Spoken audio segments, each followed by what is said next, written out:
Dear students, നമ്മുടെ ഇന്നത്തെ class ആരംഭിക്കുകയാണ്.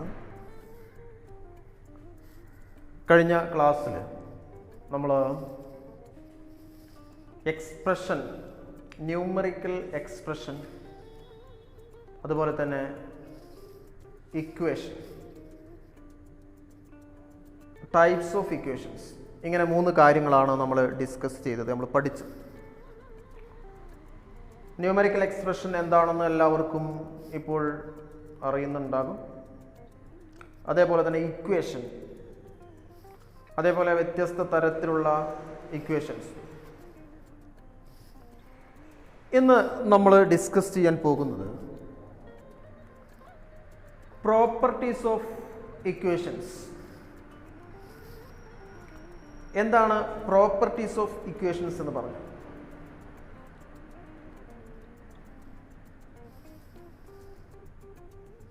പ്രോപ്പർട്ടീസ് ഓഫ് ഇക്വേഷൻ, അതായത് ഒരു ഇക്വേഷൻ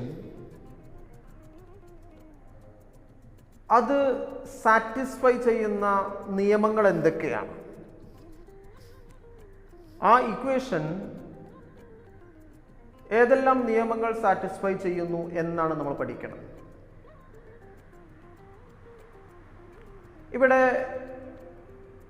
ഇക്വേഷന് 5 പ്രോപ്പർട്ടീസ് നമുക്ക് പഠിക്കാനുണ്ട്. 5 പ്രോപ്പർട്ടീസ് നമുക്ക് പഠിക്കാനുണ്ട്. 1 by 1 ആയിട്ട് നമുക്ക് നോക്കാം.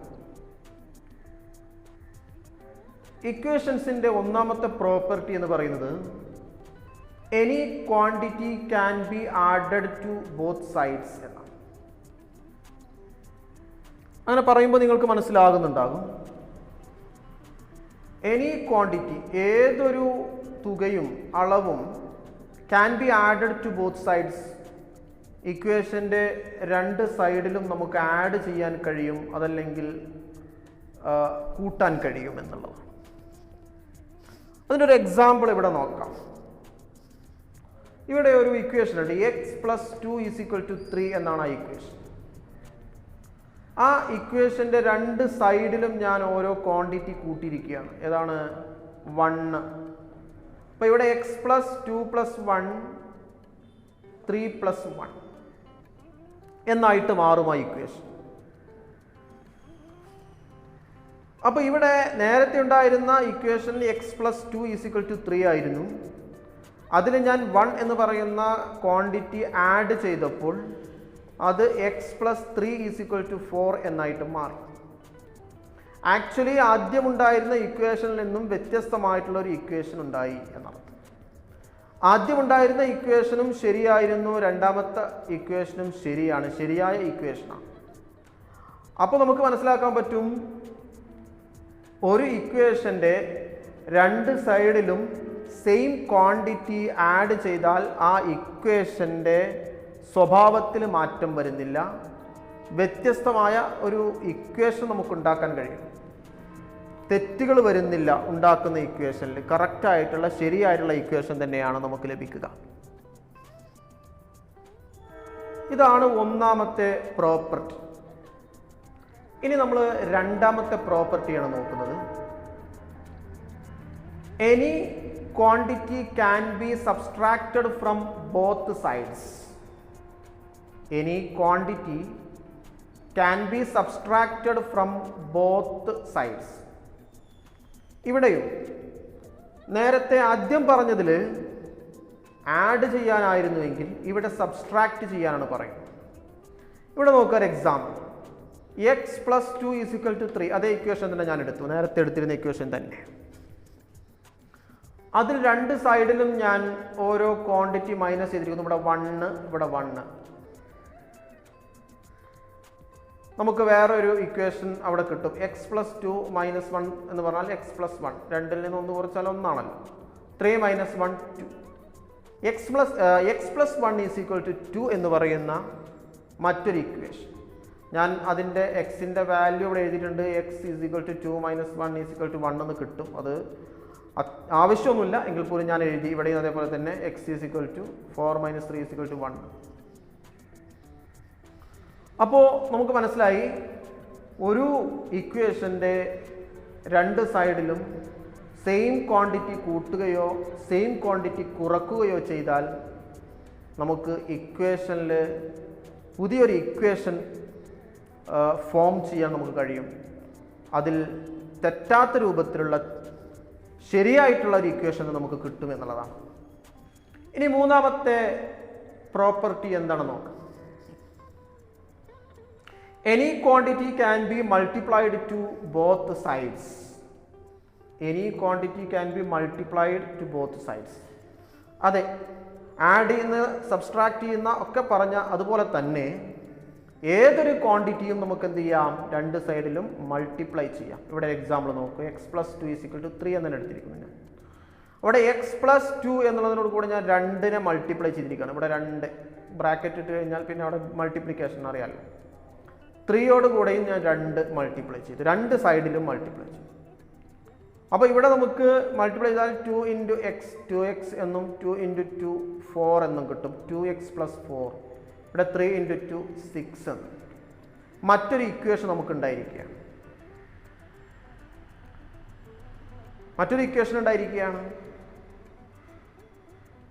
ആ ഇക്വേഷനിൽ രണ്ടാമത്തെ ഇക്വേഷനിൽ ശരിയാണ്, രണ്ടാമത്തെ ഇക്വേഷനും ശരിയായൊരു ഇക്വേഷൻ.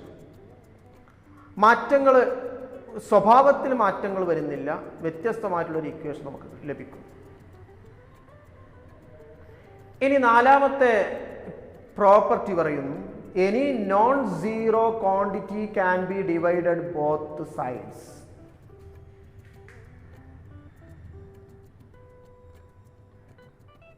എനി നോൺ സീറോ, പ്രത്യേകം ശ്രദ്ധിക്കുക, ഒരു വാക്ക് വന്നിട്ടുണ്ട്, നോൺ സീറോ ക്വാണ്ടിറ്റി.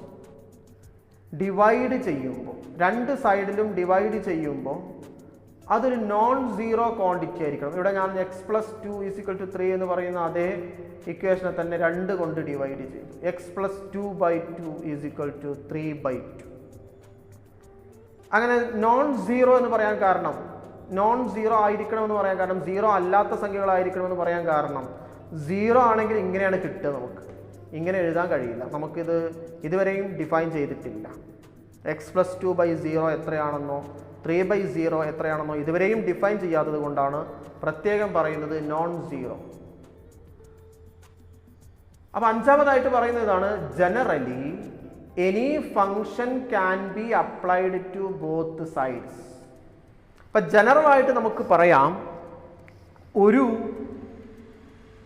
ഇക്വേഷന്റെ രണ്ട് ഭാഗത്തും നമുക്ക് എന്ത് ഫങ്ഷൻ വേണമെങ്കിലും ചെയ്യാം എന്നുള്ളതാണ്. ഒരു ഇക്വേഷന്റെ രണ്ട് സൈഡിലും നമുക്ക് എന്ത് ചെയ്യാം, ഒരേപോലെയുള്ള ഫങ്ഷൻസ് ചെയ്യാൻ കഴിയും എന്നുള്ളതാണ് ഇതിൽ നിന്ന് മനസ്സിലാക്കുക.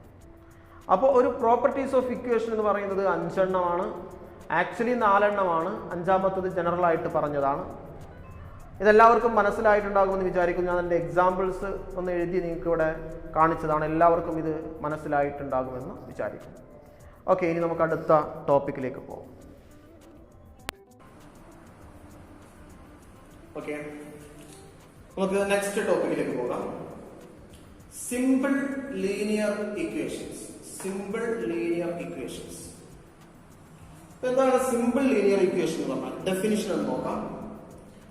Simple linear equations are first degree equation in which one variable is unknown.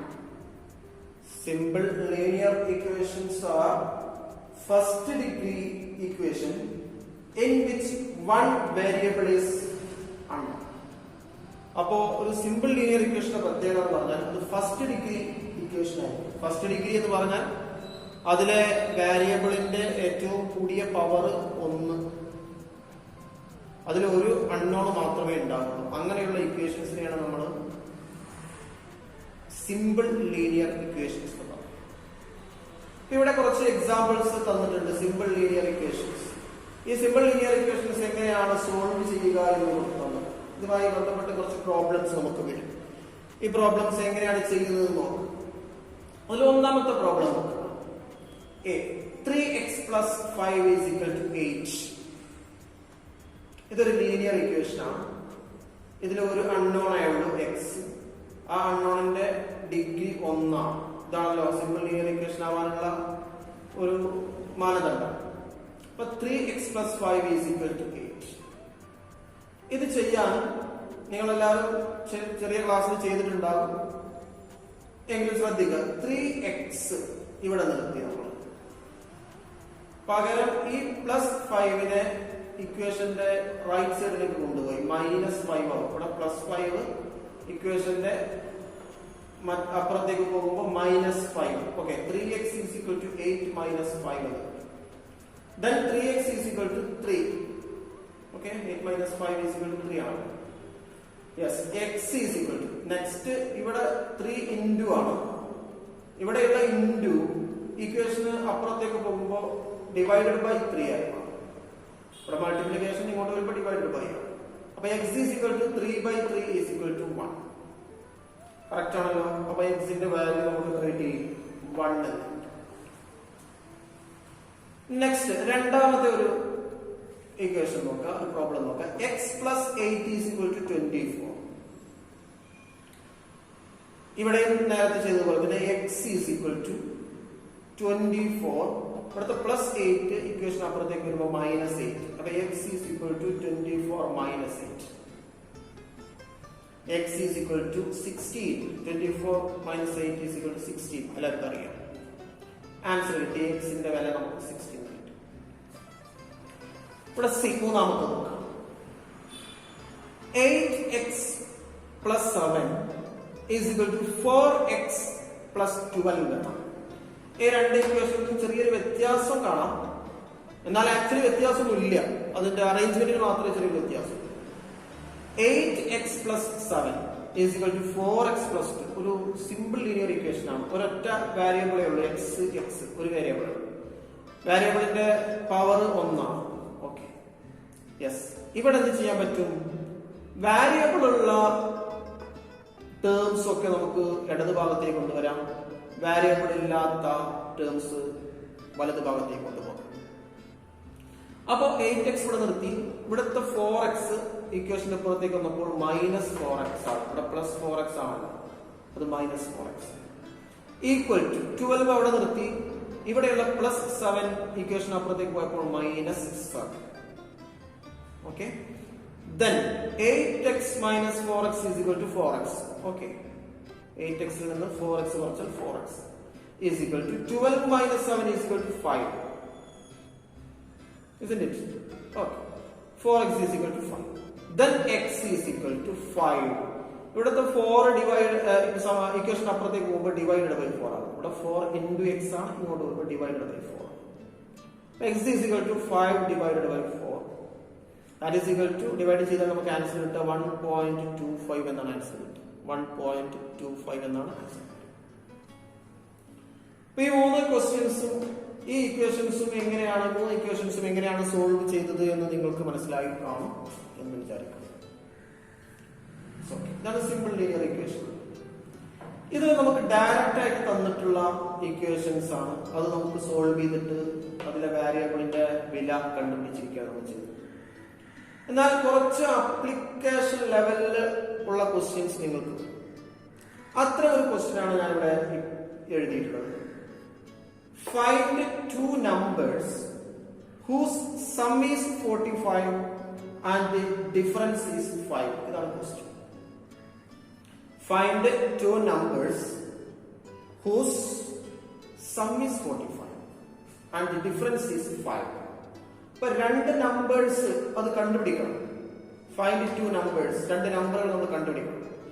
നമുക്ക് തന്നിരിക്കുന്ന ക്ലൂ എന്ന് പറയുന്നത് സം ഈസ് 45. ആ രണ്ട് സംഖ്യകളുടെയും തുക 45 ആൻഡ് ദി ഡിഫറൻസ് ഈസ് 5. അതിന്റെ വ്യത്യാസം 5. അപ്പോ തുക 45 വ്യത്യാസം 5 രണ്ട് സംഖ്യകൾ ഏതൊക്കെ, ഇത് കണ്ടുപിടിക്കുകയാണ് വേണ്ടത്. നമുക്ക് ഇത് ചിലപ്പോ പെട്ടെന്ന് നമുക്ക് മനസ്സിൽ കണക്ക് കൂട്ടിയിട്ട് കാണാൻ പറ്റും. പക്ഷെ ഇവിടെ നമ്മൾ പ്രോബ്ലം ചെയ്യുമ്പോൾ ഒരു സിമ്പിൾ ലീനിയർ ഇക്വേഷൻ ക്രിയേറ്റ് ചെയ്തിട്ട് അതിൽ നമുക്ക് ആൻസർ കണ്ടെത്താൻ ശ്രമിക്കാം. അപ്പൊ അതിനാദ്യം ചെയ്യേണ്ടത്, നമുക്ക് രണ്ട് നമ്പറുകളാണ് കണ്ടുപിടിക്കുന്നത്. അതിൽ ഒന്നാമത്തെ നമ്പർ നമ്മൾ എക്സ് എന്ന് പേര് കൊടുക്കുക. Let X is the first number. Let X is the first. X എന്ന് കൊടുക്കാം. ഫസ്റ്റ് നമ്പർ നമുക്ക് അറിയില്ല, നമുക്ക് എക്സ് എന്ന് കൊടുക്കാം. ദെൻ രണ്ടാമത്തെ നമ്പർ സ്വാഭാവികമായിട്ടും എന്തായിരിക്കണം നമുക്കറിയാമല്ലോ. 45 ആണ് രണ്ട് സംഖ്യകളുടെയും തുക. അപ്പൊ ഒരു സംഖ്യ എക്സും ആണ്. അപ്പൊ രണ്ടാമത്തെ സംഖ്യ എന്ന് പറഞ്ഞാൽ 45 മൈനസ് എക്സ് ആയിരിക്കുമല്ലോ. 45 നിന്ന് എക്സ് കുറച്ചാലല്ലേ രണ്ടാമത്തെ സംഖ്യ കിട്ടുക. അപ്പൊ നമുക്ക് രണ്ടാമത്തെ സംഖ്യ നമുക്ക് എന്തെടുക്കാം? 45 മൈനസ് എക്സ് എന്നെടുക്കാം. ഇപ്പൊ ഒന്നാമത്തെ സംഖ്യ എക്സ് എന്നും രണ്ടാമത്തെ സംഖ്യ 45 മൈനസ് എക്സ് എന്നും എടുക്കും. ഇനി നമുക്കറിയാം രണ്ട് സംഖ്യകളുടെയും വ്യത്യാസം 5 ആണ് എന്ന് നമുക്കറിയാം. രണ്ട് സംഖ്യകളുടെയും വ്യത്യാസം 5 ആണ് എന്ന് നമുക്കറിയാം. അപ്പൊ നമ്മൾ എന്ത് ചെയ്തു? ഒന്നാമത്തെ സംഖ്യ 45 മൈനസ് എക്സ് എന്നാണ്. രണ്ടാമത്തെ സംഖ്യ എക്സ് എന്നാണ്. 45 മൈനസ് എക്സ് എന്നുള്ളത് ഒരു സംഖ്യയും എക്സ് എന്ന് പറയുന്ന മറ്റൊരു സംഖ്യയും. ഇതിൽ നിന്ന് ഇത് കുറച്ചാൽ നമുക്ക് എന്ത് കിട്ടും? 5 കിട്ടും. ഇവിടെ തന്നിട്ടുണ്ട് ഡിഫറൻസ് 5 ആണ്. ഓക്കെ, 45. ഓക്കെ, ഇവിടെ മൈനസ് എക്സ്, ഇവിടെ മൈനസ് എക്സ്. രണ്ട് മൈനസ് എക്സ് ഇങ്ങനെ വന്നു കഴിഞ്ഞാൽ മൈനസ് 2x എന്നാണ്. അപ്പൊ 45 minus 2x is equal to 5. അപ്പൊ 45 minus 2x is equal to 5 minus. അപ്പൊ ഇവിടെ നോക്കാം, ഇവിടെ എക്സിന്റെ വാല്യൂബിൾ ഉള്ള പദം നമ്മളിവിടെ നിർത്തുന്നു, മൈനസ് 2x. ഇപ്പുറത്ത് 5. ഇവിടെയുള്ള 45, ഈ 45ന്റെ ചിഹ്നം പ്ലസ് ആണല്ലോ. ആ 45 ഇക്വേഷന്റെ അപ്പുറത്തേക്ക് കൊണ്ടുപോകുമ്പോൾ മൈനസ് 45. ദെൻ നമുക്ക് ഇങ്ങനെ കിട്ടും, minus 2x is equal to minus 40. അതായത് 5 മൈനസ് 45. നിങ്ങൾക്കറിയാലോ, ഒരു ചെറിയ സംഖ്യയിൽ നിന്ന് വലിയ സംഖ്യ കുറയ്ക്കുന്നതിനാൽ വലുതിൽ നിന്ന് ചെറുത് കുറച്ച് വലുതിന്റെ ചിഹ്നം ഇടുക. അങ്ങനെയാണ് 45 നിന്ന് 5 കുറച്ചു, വലുതിന്റെ ചിഹ്നം മൈനസ് 40. ഇനി ഇക്വേഷന്റെ രണ്ട് സൈഡിലും ഒരേപോലെ മൈനസ് വന്നാൽ ഒരുപാട് കാര്യങ്ങളുണ്ട്. നമ്മൾ സാധാരണ ചെയ്യുന്നത് ഈ മൈനസ് ഒഴിവാക്കാൻ വേണ്ടിയിട്ട് രണ്ട് മൈനസ് കൊണ്ട് ഗുണിക്കുമ്പോൾ മൈനസിന്റെ മൈനസിലൂടെ പ്ലസ് ആവും, മൈനസ് പ്ലസ്. ലഘുവായിട്ട് മനസ്സിലാക്കുക, ഒരേ ചിഹ്നം മൈനസ് രണ്ട് സൈഡിലും വന്നാൽ അതിനെ വെട്ടിയിട്ട് പ്ലസ് ആക്കാം പഠിക്കാം. അങ്ങനെ മനസ്സിലാക്കുക, വെട്ടിയിട്ട് എന്ത് ചെയ്യാം? പ്ലസ് ആക്കാം. അപ്പൊ നമുക്ക് രണ്ട് സൈഡിലും മൈനസ് വന്നതുകൊണ്ട് ആ മൈനസ് പോയി. 2x is equal to 40. Then x is equal to 40 ഇവിടെ ഉണ്ട്, ഇവിടുത്തെ ഇൻറ്റു 2 ഡിവൈഡഡ് ബൈ 2 എന്ന്. അപ്പൊ എക്സ് ഈസ് ഈക്വൽ ടു 20. അപ്പൊ ഒന്നാമത്തെ നമ്പർ നമുക്ക് കിട്ടി 20. നമുക്ക് ഒരു സംഖ്യ നമ്മൾ എക്സ് എന്നാണ് എടുത്തിരുന്നത്, ആ എക്സ് ഇവിടെ നമുക്ക് 20 എന്ന് കിട്ടി. എക്സ് ഒന്നാമത്തെ സംഖ്യ 20 എന്ന് കിട്ടി. ഇനി രണ്ടാമത്തെ സംഖ്യ കിട്ടാൻ എന്ത് ചെയ്താൽ മതി? സെക്കൻഡ് നമ്പർ 45 ആണല്ലോ സം അല്ലെ? 45 ആണ് സം. അതിൽ നിന്ന് എക്സ് കുറച്ചാൽ രണ്ടാമത്തെ സംഖ്യ. 45 നിന്ന് എക്സ് 45 നിന്ന് എക്സ് കുറക്കുക എന്ന് പറഞ്ഞാൽ എക്സ് 20. 45 മൈനസ് സമം 20. Then two numbers are 20, 25. ഏതൊക്കെയാണ് നമ്പറുകൾ? 20, 25. ഇനി നോക്കുക, 25ഉം 20ഉം കൂട്ടിയാൽ 45. അതിന്റെ വ്യത്യാസം 25 20 കുറച്ചാൽ അപ്പൊ നമുക്ക് രണ്ട് സംഖ്യകൾ കിട്ടിയില്ലേ? 20, 25. ഓക്കെ, അപ്പൊ നിങ്ങൾക്ക് ഇന്നത്തെ ക്ലാസ് നന്നായിട്ട് മനസ്സിലായിട്ടുണ്ടാകും എന്ന് വിചാരിക്കുന്നു. കൂടുതൽ എക്സസൈസുകൾ നമുക്ക് അടുത്ത ക്ലാസ്സിൽ ചെയ്യാം. നിങ്ങൾക്ക് ഇതുമായി ബന്ധപ്പെട്ട് എന്തെങ്കിലും സംശയങ്ങളോ ഡൗട്ടുകളൊക്കെ ഉണ്ടെങ്കിൽ തീർച്ചയായിട്ടും നിങ്ങൾ ചോദിക്കണം. ഓക്കെ, ഇന്നത്തെ ക്ലാസ് നമുക്ക് അവസാനിപ്പിക്കാം.